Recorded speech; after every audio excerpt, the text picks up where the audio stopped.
mountains, wild places, in the cycle of life and death.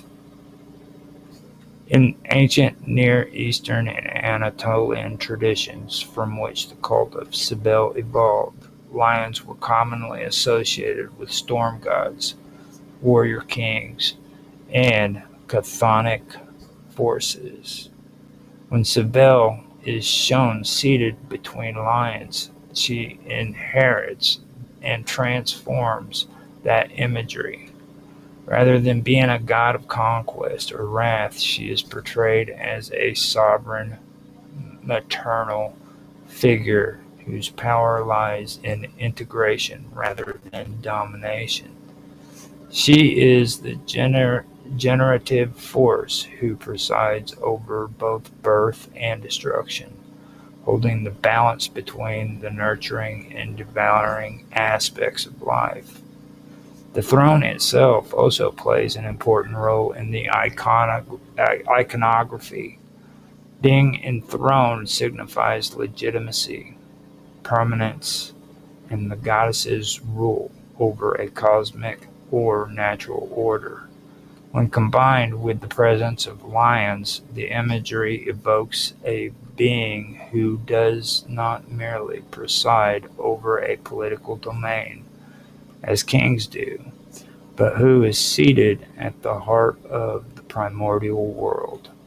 Her throne is not in a palace, but in the wilderness, the domain of mountains, caves, and beasts, signaling that her power is pre-civilizational and eternal. In the Roman imagination, this symbolism was particularly potent. It set Cybele apart from the more rational civic gods of the Roman pantheon. She represented a mystery, an ecstatic and primordial power that originated outside the city, from the east, and from the ancestral past.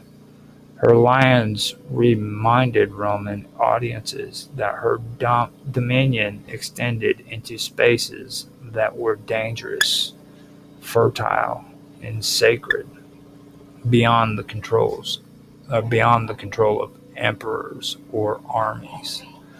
Her position between them showed that she was not just a goddess of motherhood or agriculture, but of transformation and initiation into the mysteries of life. Moreover, the lions can be interpreted psychologically or spiritually as representations of the passions, the unconscious, or the untamed aspects of the self. In this reading, the image of Cybele enthroned among them becomes a metaphor for spiritual mastery, the inner balance of chaos and order. To align with her, a worshiper might seek to tame or integrate their own inner wilderness, symbolized by lions through rituals, devotion, and personal sacrifices. Thus, the symbolism of Cybele, enthroned and flanked by lions, encapsulates a complex fusion of power, fertility, danger, and cosmic authority. It reflects her identity as a goddess who does not just preside over life, but contains all its contradiction, birth and death, wilderness and civilization, order and chaos, in a single, all-encompassing, maternal presence. In Roman culture, pietas was a central virtue encompassing duty, loyalty, and reverence, especially toward the gods, the state, and family. For individuals considered to embody pietas, the consultation of oracles or auguries was not merely a superstitious act, but a solemn responsibility. These practices were part of maintaining the harmonious relationship between humans and the divine, which was believed to secure the favor of the gods and preserve the welfare of the Roman state and its people. Consulting oracles or auguries was undertaken with deliberate ritual purity and respect. Those who were pietous-minded would approach these divine channels with humility and reverence, recognizing that the gods communicated through signs and omens. To ignore such messages or to interpret them dishonestly was considered impious and could invite divine disfavor. Therefore, pious individuals often followed strict procedures, sometimes abstaining from sex, fasting, or engaging in purification rites before engaging in divination. Augury, the interpretation of the will of the gods.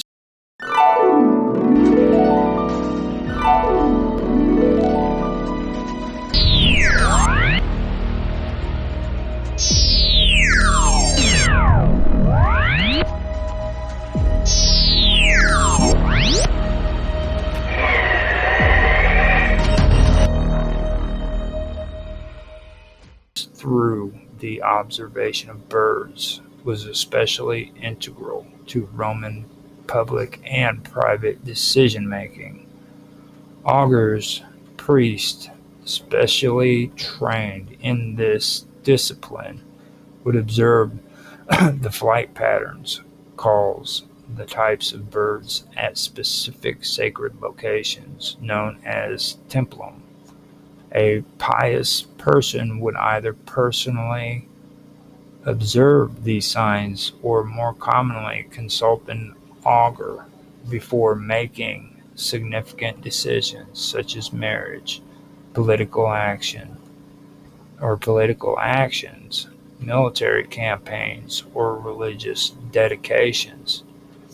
To ignore the augur's reading was not just imprudent, it was seen as a violation of pietas and the divine order.